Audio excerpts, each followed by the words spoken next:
వివేకానంద రెడ్డి గారి హత్య కేసులో ప్రధానమైనటువంటి సాక్షి అయినటువంటి పులివెందులకు చెందిన రంగయ్య, అప్పుడు వాచ్మెన్గా పనిచేసినటువంటి వ్యక్తి, నిన్న సాయంత్రం 6:43 గంటలకి రిమ్స్ హాస్పిటల్ కడపలో చికిత్స పొందుతూ మరణించడం జరిగింది. నిన్న మధ్యాహ్నం 12 గంటలకు అస్వస్థతతో బాధపడుతున్నటువంటి అతన్ని పులివెందుల గవర్నమెంట్ హాస్పిటల్కి తీసుకొని పోవడం జరిగింది. అక్కడ నుంచి రిమ్స్కి తరలించడం జరిగింది. రిమ్స్లో చికిత్స పొందుతూ మరణించారు.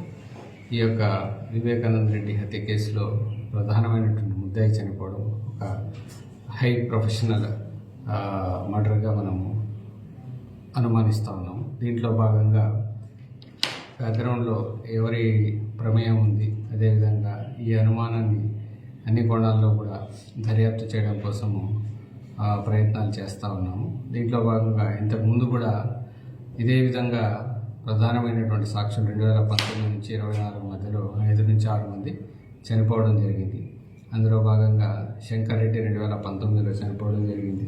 అదేవిధంగా గంగాధర్ రెడ్డి 2022లో చనిపోవడం జరిగింది. వైఎస్ అభిషేక్ రెడ్డి 2024 సెప్టెంబర్లో చనిపోవడం జరిగింది.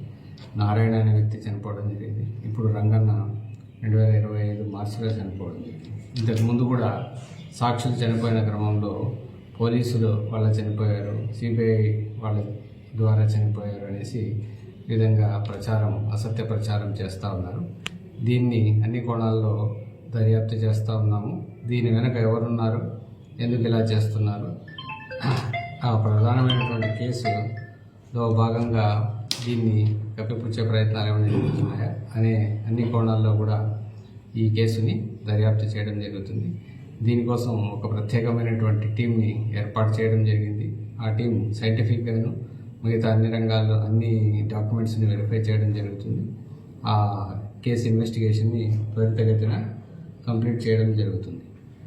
అంటే ప్రధానంగా రంగన్న భార్య పూర్తి స్థాయిలో కూడా ఆరోపిస్తుంది సార్. ఆమె కేసు కూడా నమోదు చేశారు. ఇప్పుడు దాని మీద ఎటువంటి చర్యలు ఉంటారు?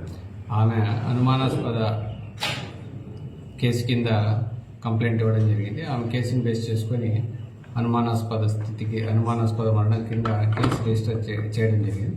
దీంట్లో వాస్తవాలన్నింటినీ కూడా అన్ని సైంటిఫిక్ యాంగిల్స్లో అనాలిసిస్ చేసి స్పెషల్ టీమ్తో అనాలిసిస్ చేసి బయటికి తీసుకురావడానికి ప్రయత్నం చేస్తాం. ఇప్పటివరకు ఇంకా ఈరోజే పోస్ట్ మార్టం కంప్లీట్ అయింది. దాంట్లో ఉన్నటువంటి రిపోర్టు కావచ్చు, ఇంకా ఫర్దర్ ఇన్వెస్టిగేషన్ కంటిన్యూ అవుతుంది. దాన్ని క్షుణ్ణంగా మరింత నిశ్చితంగా లోతుగా దర్యాప్తును కంటిన్యూ చేయడం జరుగుతుంది. కోవిడ్ గంగారెడ్డి తర్వాత శ్రీనివాస్ రెడ్డి కూడా గతంలో అనుమానాలు తెలియజేశారు. వాటి కాస్త టైం బౌండ్ అయిపోయింది. దాన్ని యాంగిల్లో కూడా వెరిఫై చేస్తారు. ఇంతవరకు ఎవరైతే చనిపోయారో ఆ దర్యాప్తు కంటిన్యూ అవుతుంది. ఆ వాటికి వీటికి ఉన్నటువంటి సంబంధాలు, ఈ సీక్వెన్స్ ఇవన్నీ కూడా కంటిన్యూ చేయడం జరుగుతుంది ఇన్వెస్టిగేషన్లో భాగంగా. దీని వెనక ఎవరున్నారు, ఎవరైనా ఉన్నారా అన్న ఆల్రెడీ ఆ వివేక హత్య కేసులో ఉన్నటువంటి ముద్దాయిల ప్రమేయం ఏమైనా ఉందా అనే యాంగిల్లో కూడా ఈ కేసు దగ్గర దర్యాప్తు కంటిన్యూ అవుతుంది. దీనిపై మరికొందరు అంటే కృష్ణారెడ్డి లాంటి సాక్షులు ఉన్నారు. ఇది కంటిన్యూ అవుతుంది ఇప్పటివరకు. ఇంకా ఇప్పుడు కూడా ఎవరికైనా అలాంటి థ్రెట్ ఉందని భావిస్తే ఖచ్చితంగా వాళ్ళకి అన్ని రకాల రక్షణ, సహకారం, సెక్యూరిటీ అందించడం జరుగుతుంది. గతంలో సునీల్ యాదవ్ చాలా మంది ఇప్పుడు వరకు 30 బయలుపోయినారు. వాళ్ళకి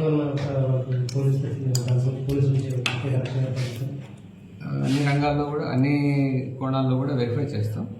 ఆ యాంగిల్స్ కూడా వెరిఫై చేస్తాం. దీంట్లో ప్రధానంగా మనం చూసినప్పుడు 2019 నుంచి 24 వరకు ఇప్పటి వరకు 5-6 మంది సాక్షులు చనిపోవడం జరిగింది.